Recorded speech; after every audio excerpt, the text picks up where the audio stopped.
Hey there folks, Sean here with Through My Lens, and today I'm coming to you with another knife-related video.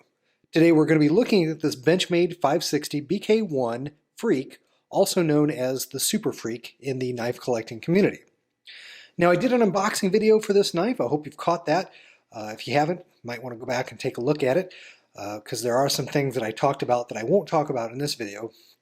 But I did mention that for the past several years, almost 10 years, I really haven't done anything with Benchmade.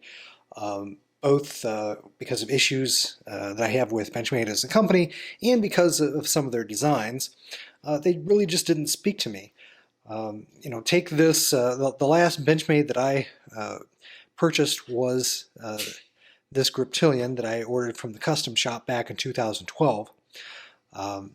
And I've never really carried it. I really don't particularly care for the FRN handles. They basically just feel like cheap plastic handles to me.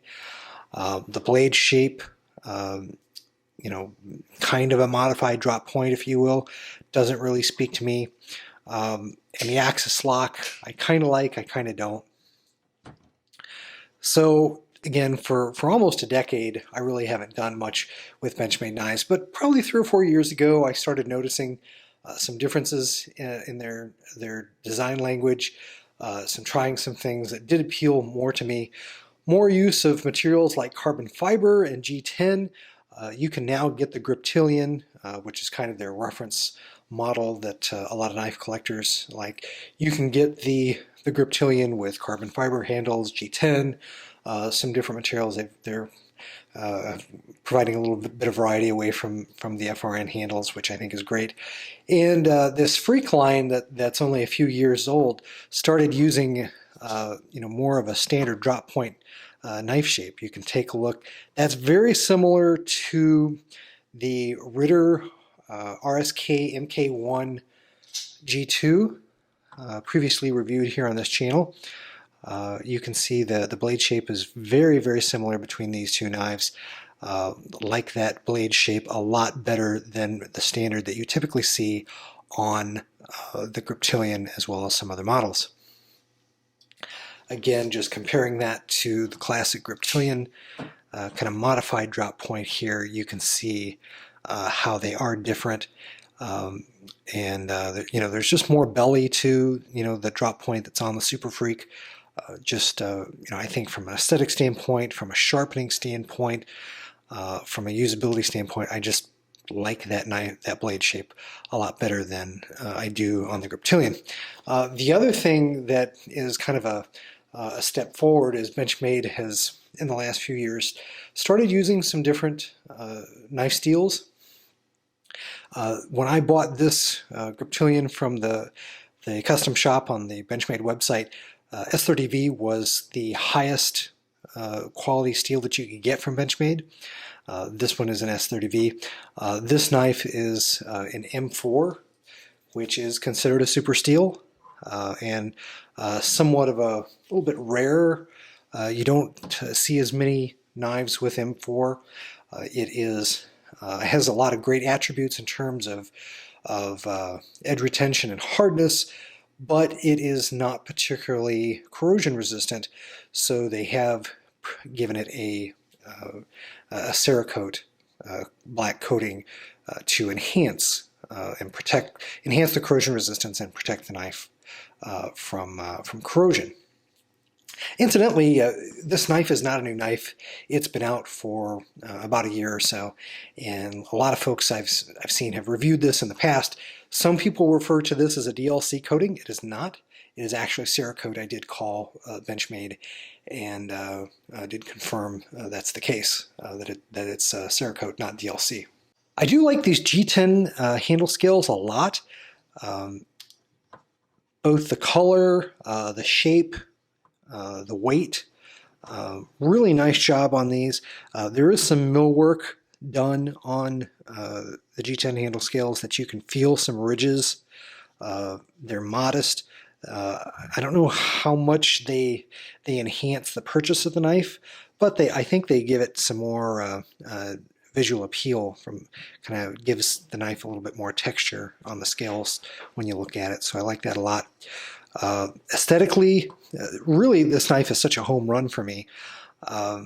I like the use of the black through the knife. I used to didn't like black coated blades a whole lot.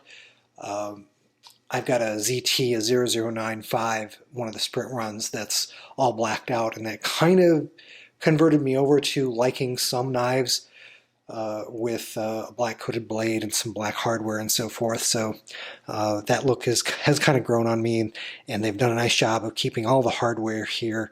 You can see the axis lock has it, the pivot, all the hardware screws, even the pocket clip on the back is blacked out, which is very nice. You can see that the knife has some red G10 liners on the interior, as well as these red standoffs, anodized aluminum standoffs. I think it's great. It really pops because the rest of the, the G10 on the knife is black and gray, and the red really pops there, and just, oh man, what a great detail that is. I've been looking for a knife that has some red in it because it's one of my favorite colors, and just really, really aesthetically, this is probably the nicest looking Benchmade that I have ever seen the company produce. It's really a home run for me. Great EDC blade. That blade length is just a bit over 3.5 inches, which is my preferred length. It's about a 3.6 inch blade, so it's not much different. Again, using the Ritter G2 as a reference, you can see it's very difficult to see much of a difference, if any, in the blade, even though the Ritter is just under 3.5 inches in length. It's like 3.44 or something like that. But practically speaking, it's very difficult to tell the difference. So they're both about 3.5 inches in length. Again, that's my preferred blade length. The axis lock, really not much has changed there since the last time I bought one. From a deployment standpoint, it's okay.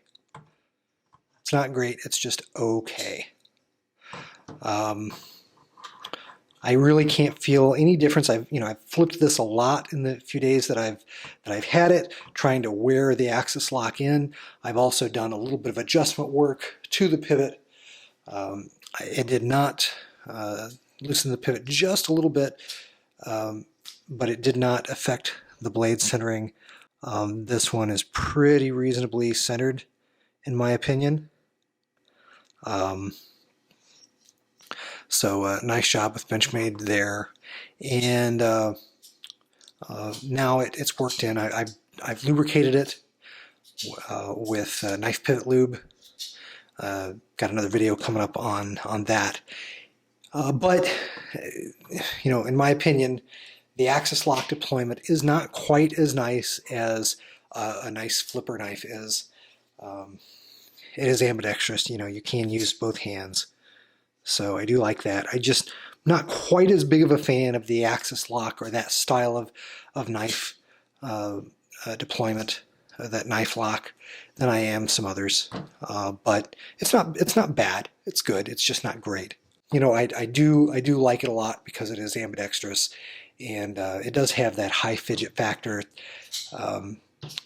It's fun to just, you can click it back and forth, and it's fun to play with. So there's that.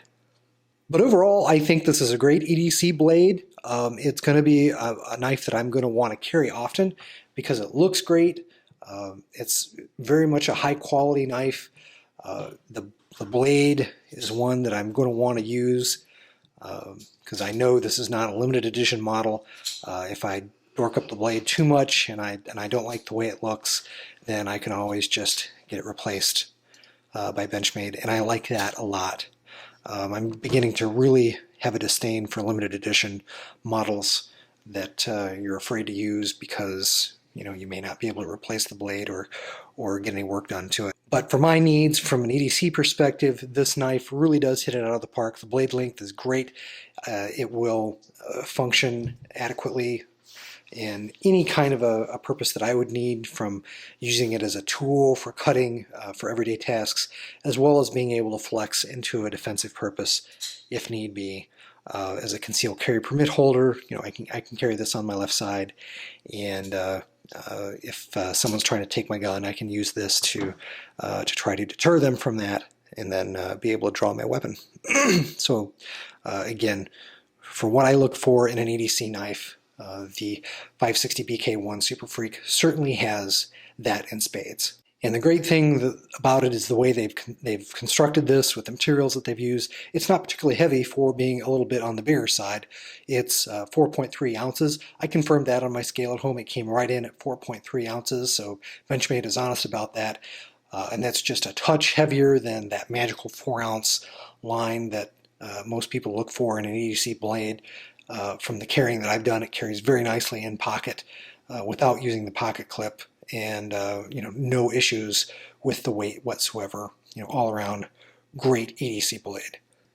And of course, the ergonomics are also very good with this knife.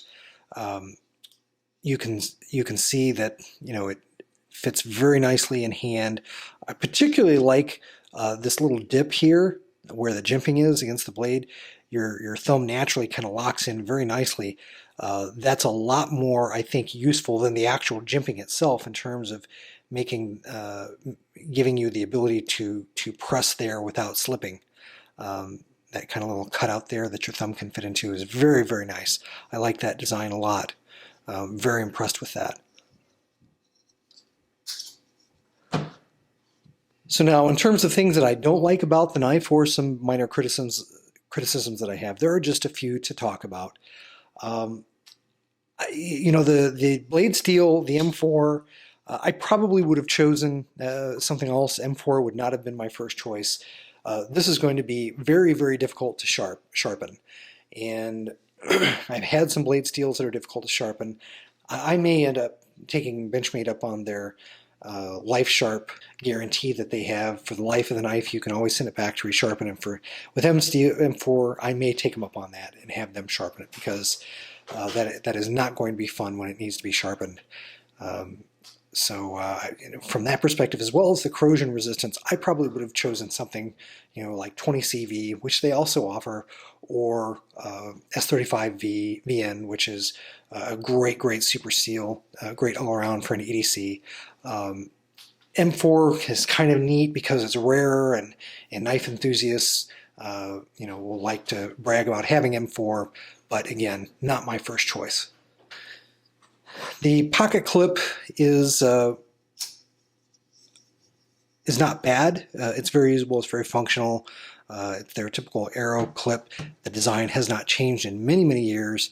Again, here is my Griptilian from 2012, and the design of the pocket clip is identical. Not my first choice. I do tend to prefer a deep carry pocket clip. The great thing, though, is that Benchmade does offer them. I called up Benchmade, and for $5, they're sending me a black deep carry pocket clip that I can put on the knife. So I think I'll like that a lot better. So not my favorite kind of pocket clip here, but that negative is kind of offset by the fact that you can, for very low cost, get a nice replacement from Benchmade. And then the only other negative, again, would be the axis lock.